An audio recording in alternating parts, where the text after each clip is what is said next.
Now, don't get me wrong. I love the show, and I'm a diehard Whovian. I'll continue to watch the show no matter what. But the past couple seasons have felt like maybe Moffat has missed the mark.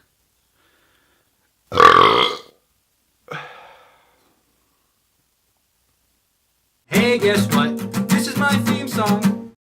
I discovered the show after David Tennant left, but before Matt Smith started. First I saw Blink, then I saw Midnight. I watched the episodes in pieces on YouTube and would find the next episode in the related video section. So I went from there to The Stolen Earth, and I was hooked. I loved everything that I saw. I thought it was just genius. So I went back and started with Rose, and within a couple of weeks was caught up on all of it. Then they released season 5, Matt Smith's first season, and I downloaded the whole thing on iTunes and I blew through it in less than a week. Wow. Just wow. However, the last couple of seasons, let's just say Moffat had the chance to be incredibly clever and missed the mark. Now, I do realize there was a casting issue with Alex Kingston, but River's song deserved a better ending than that. Ever since the silence in the library, I've been anxiously waiting to see the Doctor give her the future screwdriver just before she goes to the library. They even set up for it more with the 11th hour, when he fried the screwdriver, giving him an excuse to get a new green one. But it was more than that. It was also an excuse to rebuild the old blue one, so he could give it red settings and give it to River Song.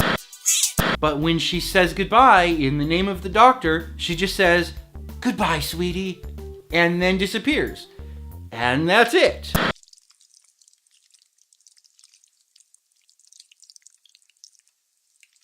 And I was willing to accept that that's the ending that she gets, on the promise that all of 11's loose ends get tied up in the time of the Doctor. It would have been so easy. Picture this. End of the episode, standing in the TARDIS, the Doctor gives his speech. It all just disappears, doesn't it?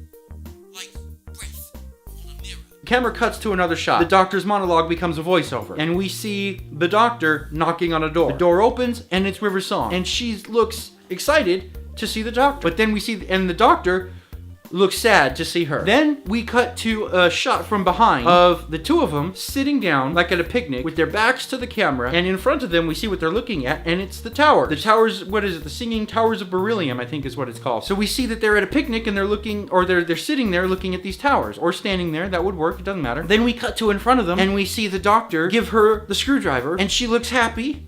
And he looks sad and maybe starts to cry, because we all know that Matt can cry. And then it cuts back to in the TARDIS and he finishes his monologue, and that would have it would have tied the bow on it. So much more of an emotionally charged moment than what happened. And it wouldn't have even required any dialogue. And I know that there's a mini-sode that shows the Doctor taking River to the Singing Towers.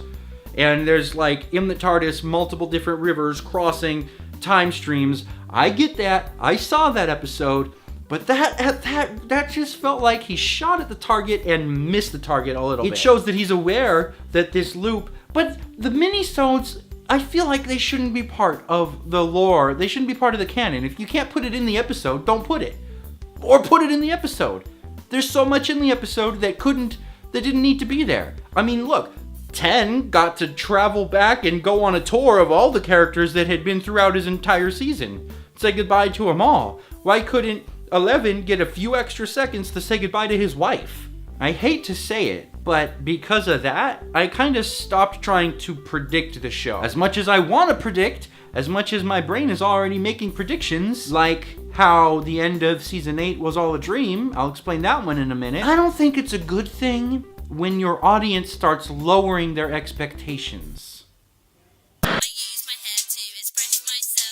Okay, so we've got old 11 and Clara in the bell tower, and old 11 tells Clara he's out of regeneration energy, he can't regenerate any more times because 10 once regenerated back into 10, so because he was vain, which I thought that was actually kind of clever, calling back to the previous, but because he did that, but so he's out of regeneration energy, which means ever since the Doctor was Matt Smith, he can't regenerate again. So then how do you explain the beginning of season 6 in The Impossible Astronaut, when he gets shot by the astronaut and starts to regenerate? Granted, he doesn't go all the way through, he gets killed during the process, but he still shouldn't have been able to begin the process. It feels like Moffat is just kind of making things up as he goes along. Now let's all agree to never be creative again. Okay, we just finished season 8, then we had the Christmas special, and I don't know about anyone else, but I really enjoyed Michelle Gomez as Missy, aka the Master. Too bad it was all a dream. What? What did you say? It was a dream? Tom, what are you talking about?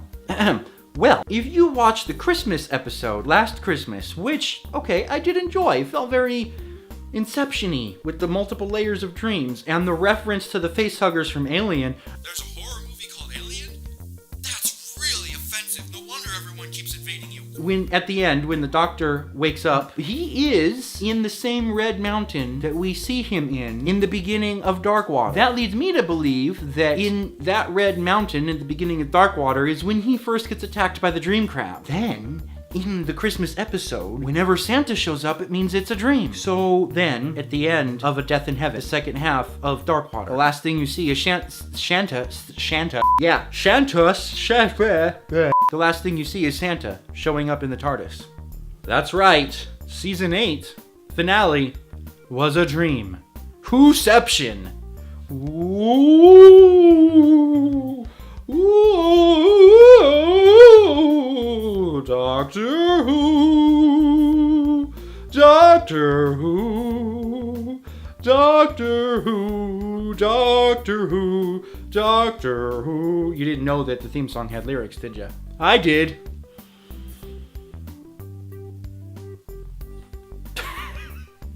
Thank you for watching The Easily Amused Group, the show that no one talked about for a minute, so it forgot it was there.